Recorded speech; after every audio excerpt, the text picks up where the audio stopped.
Alright, so in today's video, I'm going to be breaking down a checklist that reveals absolutely everything that you need to implement to set up a 7-figure client acquisition funnel to sell your agency services or your high-ticket offer. This is the exact same strategy and funnel that allowed me to go from signing inconsistently 3 to 4 new clients per month for my agency with a bunch of different random organic outreach methods to signing up to 16 new clients predictably every single month, to the point that we actually had to turn off our ads because we were bringing on more clients than we could handle. Now, one of the main reasons that I'm making this video is that I actually run a mastermind for marketing agency owners called Scale Matrix.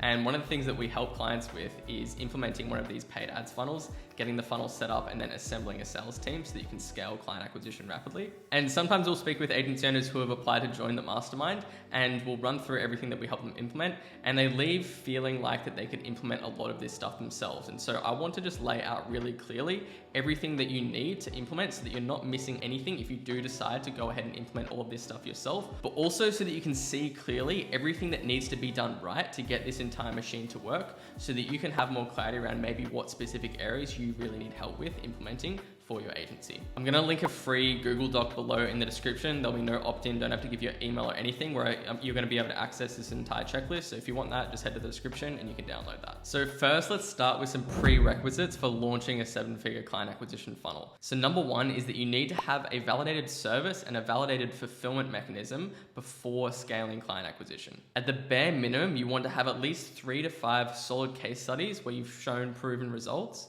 And you want to make sure that those case studies are all within the same niche and core client avatar. I see this happen way too often, where agency owners will either get impatient or they'll just jump the gun. All they'll care about is scaling. You just want to hit that next revenue goal as quickly as possible, but then you'll end up shooting yourself in the foot, because then you bring on all of these clients that you can't actually fulfill, and then you start generating some negative word of mouth, and then it becomes harder and harder to get clients in the future.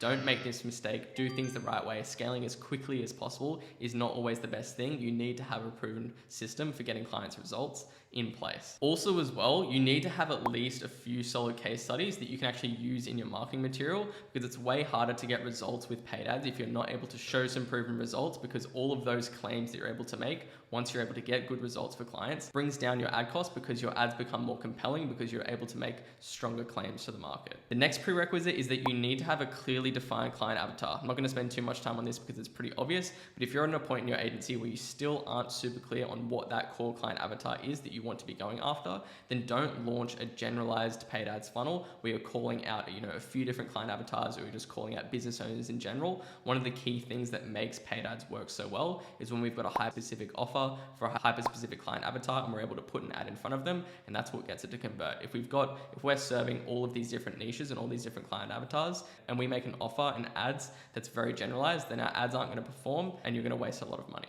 Next is that you want to have an absolute bare minimum around $2,000 to spend on ad spend that you can afford to lose. Not that we're planning to lose it whatsoever, but you want to have at a bare minimum at least a $2,000 runway, which means you can spend close to or a little bit above $50 a day for a full month. And if you follow proven systems and proven frameworks, and you've already got a validated sales process where you know how to close clients in your niche, then that amount of ad spend should generate you more than enough sales calls to be profitable within your first month.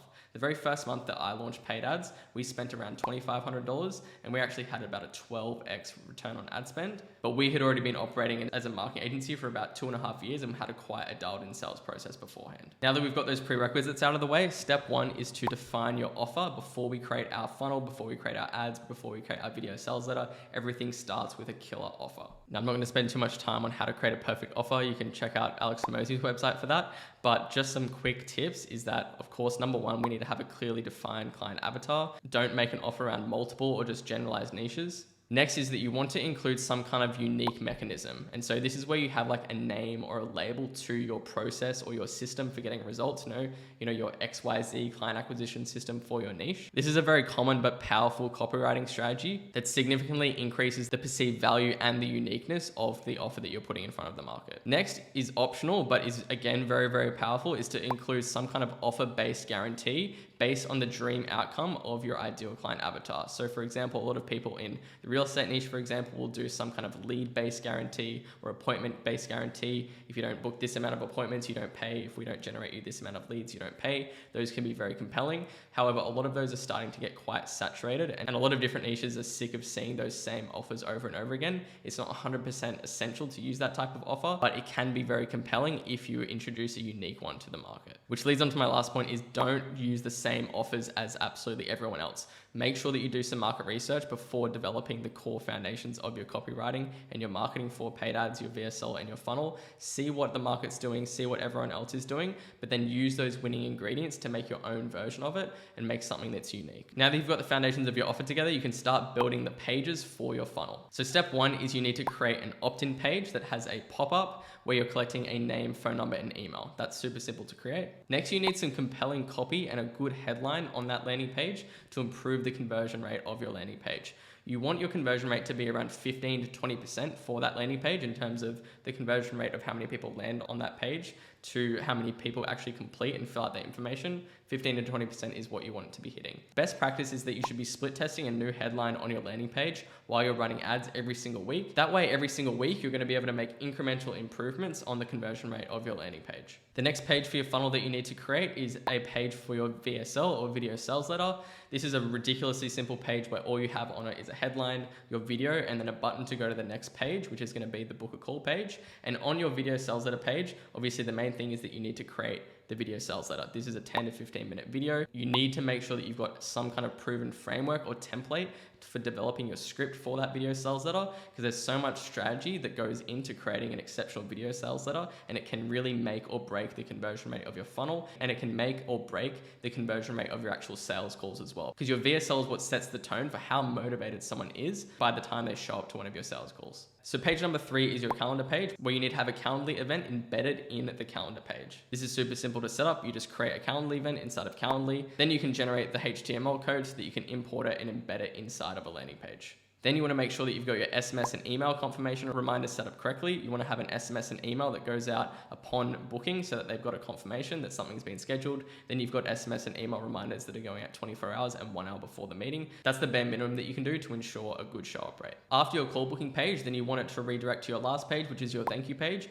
where you want to include a 2 to 3 minute video that just gives some basic instructions and expectations before the call. You want to give them some basic instructions like where they'll find the Zoom link and also anything that they should be preparing before the call, and just setting the frame correctly for that call. You also want to include the URL for your thank you page and all of the SMS and email reminders that go out through Calendly to send them back to that thank you page so that they watch that video before the call. The next thing you need to do is set up your sales pipeline correctly and create all of the automation so that your pipeline, the funnel, and your calendar tools and all the softwares are speaking together and everything is working smoothly. So number one, you need to make sure that you have a funnel opt-ins pipeline created inside of your sales pipeline tool, whatever tool that you're using.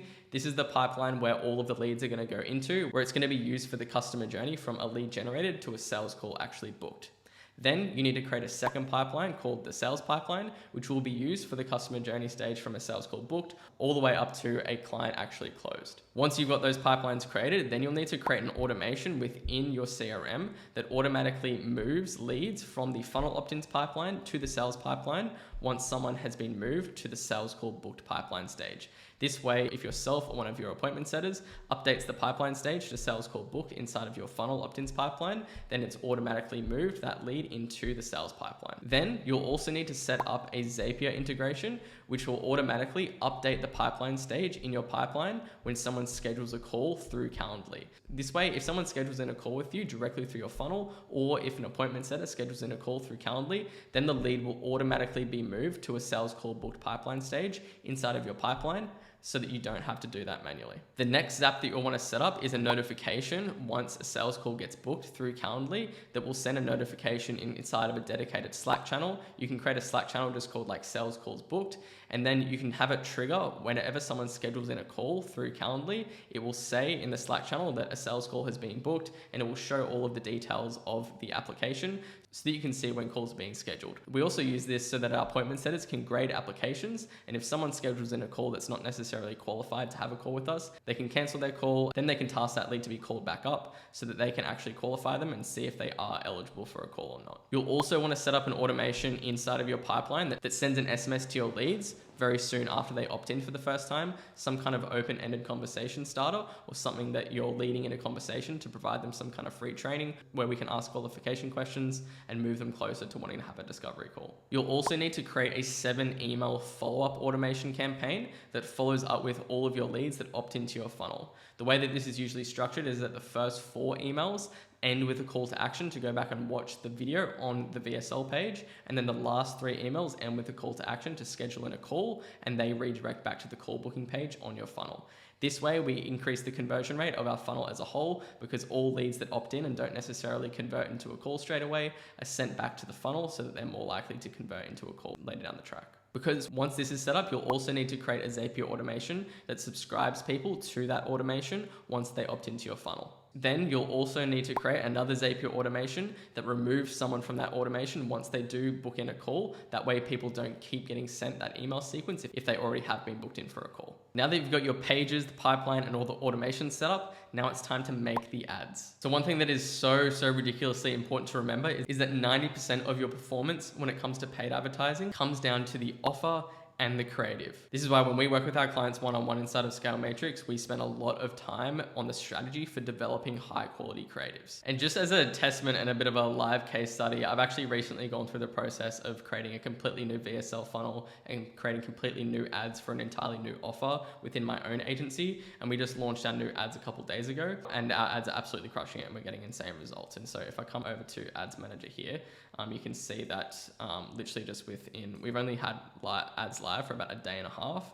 We've spent $194 and we've scheduled in 5 calls at a $19.42 cost per call booked, and that's without any appointment setters following up with these leads as well, which is absolutely crazy. Also, like you can see here, one of the things that we do is we use Hyros for our tracking. That way we can get a much more accurate cost per lead and cost per call booked. And also what Hyros will do is it will integrate with Stripe. That way you can actually see the ROI and you know exactly which ad and which ad set someone came from when they converts. Because when someone actually pays, it will match the email from whoever completed the payment to when someone actually opted in from a lead in the first place. And it will actually show that in your metrics at the Ads Manager level with this Google Chrome plugin. And you'll be able to see the direct ROAS and conversion rates and the actual return on investment at the ad set level, which makes it so much more accurate when you're making media buying decisions, because you're making those decisions based on return on ad spend as opposed to your cost per lead or cost per call booked. So when it comes to your ads, I highly recommend prioritizing making video creatives as opposed to image ads. I've always had significantly better success running video ads as opposed to just still image ads. For video ads, again, you want to make sure that you've got some kind of proven script or framework in place, specifically for B2B paid ads creatives, because there's so many proven frameworks that already exist out there. If you model them, you're significantly improving your conversion rates. That's why getting help with all this stuff is so important, because when you're spending money on paid ads, you can lose a lot of money very quickly if something's not working. And because there's so many variables at play, you just don't want to leave anything to chance. And when I was building all of this out for the first time, I was working with multiple mentors across our sales process with ad strategy and everything to figure all this stuff out. In terms of video length for your creatives, usually around 1 minute to 1:30 is best. And the best way to make some creatives initially is that you can create 5 different hook variations of your video, and then the bulk of the actual ad itself is the same in terms of the script, and then you just edit in the first 10 to 15 seconds for the different variations of your hook. That way it's very easy to create 5 significantly different video creatives, because the hook of the video is what contributes to the majority of the difference in conversion rate and watch time of the ad. If you want to improve the conversion rate and performance of your ads, make sure that you include captions, include sound effects, include different pop-ups and things like that. Those types of edits make ads perform a lot better. Also, make sure that you're using a good quality microphone, and even better, a good camera. It's best to prioritize quality audio over quality video if budget is a concern. I use the Shure M7 microphone, and then I use a Sony a6400 with a Sigma 16mm lens. That's the best setup that I have found for general social media content creation. So once you've created your offer, you've built the funnel and all the pages, you've created all of the automations and the pipeline, then you've got your video ads made and you've launched, ads are working well, you've got leads coming in, then now you're going to need to assemble your sales team. In order to scale an agency to a 7-figure level in terms of client acquisition, you're going to need to have at least one appointment setter and one closer in place, operating at around full-time capacity. At an ideal level of scale for one full-time appointment setter, you want to be able to serve them at least 500 to 600 leads per month from your funnel, and you want to be able to deliver at least 5 to 6 sales calls consistently per day for your closer. You don't need to have that in place before recruiting a closer for the first time. It's okay to be having 2 to 3 calls consistently coming in per day, but that's the benchmark that you want to be hitting. The best way to ease into this is initially you're going to want to hire your appointment setter first, because you're going to have all these leads coming in from your funnel, and then having an appointment setter significantly increases the conversion rate and the efficiency of your funnel as a whole, because you'll be booking in a lot more calls from your funnel with the same amount of ad spend, because your appointment setter is going to be calling all of those leads and scheduling them in for consults. Once you've gotten to a point where you've got too many sales calls being booked on the calendar that you can handle, then that's when it makes sense to start the recruitment process for bringing on a closer. For recruiting a sales team, the general workflow that you want to follow is number 1, have at least 3 to 5 channels in place that you can use to generate applications, different job posting platforms. There's some that are specific for sales teams and closers, but you want to generate at least 15 to 20 quality applicants for either an appointment setter or a closer.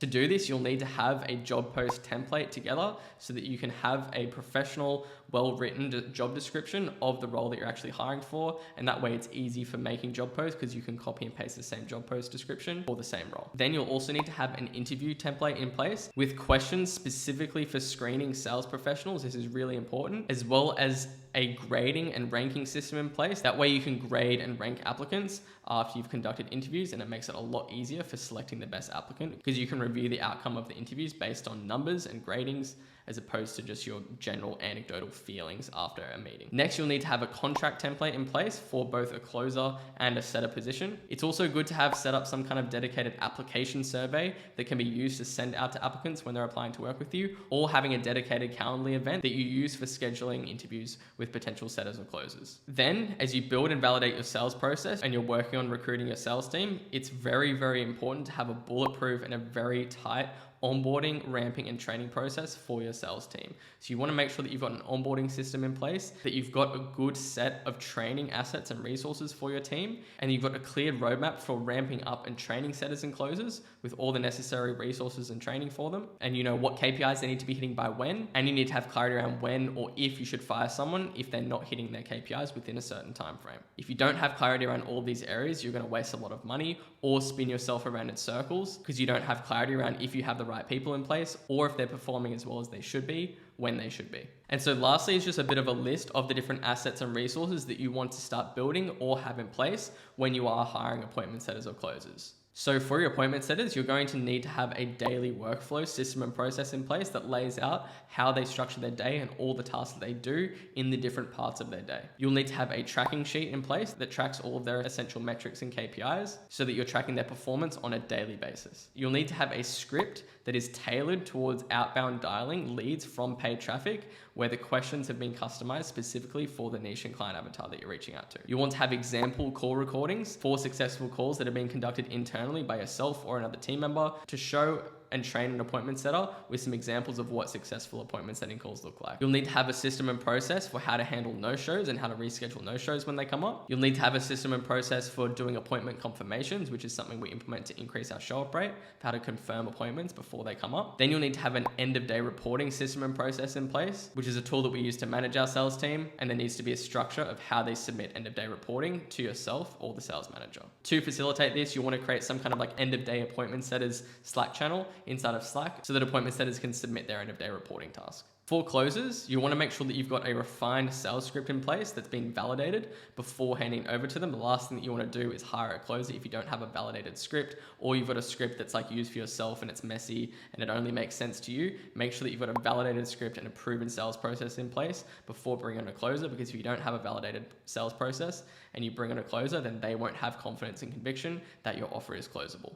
Next, you'll need a good tracking sheet so that you're tracking all of the most important KPIs for your sales metrics on a daily basis. You'll also need a daily workflow SOP for your closers. So they've got a structured SOP to know exactly how they should be splitting up their day and what tasks and activities they should be doing at the start, in the middle, and the end of the day. You'll also need an end of day reporting template for your closers as well, so they know exactly how to submit an end of day report and what are the best things to include in there so that you're collecting all the right information from your sales team so that you can be coaching and improving them effectively. And again, to facilitate that, you'll want to create some kind of end of day closes Slack channel inside of Slack as well. And lastly, some other things that are important to have in place for managing your sales team is that you want to have a clear structure and a guideline for daily sales team meetings. Implementing daily sales team meetings is one of the most impactful and efficient things that you can do for improving your sales performance in your company. And you need to have a very strategic structure to what are the talking points and the activities that you're conducting in those daily sales team meetings. Next, you need to have a paid ads marketing tracker in place. So again, on a daily basis, you're tracking all of your KPIs for your marketing performance. I usually have a dedicated marketing tracker per channel that we're actually marketing on. So we've got one for YouTube ads, we've got one for TikTok ads, and we've got one for Facebook ads. Then lastly, also like I mentioned, implementing Hyros is something that can be really helpful so that you've got an extra layer of tracking and a lot more accurate information to make decisions based off from a media buying standpoint. And then lastly, another very important one is going through the process of assembling all this type of stuff, running paid ads, building out one of these funnels, refining your offer, creating a good video sales letter, hiring and recruiting setters and closers, managing and ramping up a sales team to performance. All of this stuff is very hard to figure out, and there's a lot of different variables and a lot of things that can go wrong. And so having some kind of coach or mentor in your corner that's been there, that's done that, that's a few steps ahead of you to guide you and apply all of this stuff for your situation is just going to save you so much time, so much money, so much headache, so much uncertainty. And I definitely wouldn't be able to figure any of this out if I didn't have multiple coaches and mentors that I've been working with through the lifetime of my agency journey. So that is everything for today's video. I just wanted to give a comprehensive, in detail, end-to-end checklist for everything that needs to be in place to have a 7-figure client acquisition funnel set up in your agency. If you implement all of those things, you'll have everything that you need to scale up client acquisition to a 7-figure level and beyond. Lastly, if this is something that you want more help with implementing in your agency, like I said earlier in the video, this is exactly the type of thing that we work one-on-one to help agency owners implement inside of our mastermind for Agency Owners Scale Matrix. So if you're potentially interested in working directly one-on-one with me, where we can help you refine your offer, build out your paid ads, assemble your sales team so that you can scale up client acquisition dramatically and have client acquisition completely automated and removed off your plate, then there'll be a link in the description below where you can schedule in a call one-on-one with me, where we can have a consultative conversation and give you some feedback around what you should be prioritizing, what you should be focusing on in your agency, and we can see if it would make sense to potentially work together. That's all. Thank you so much. Peace.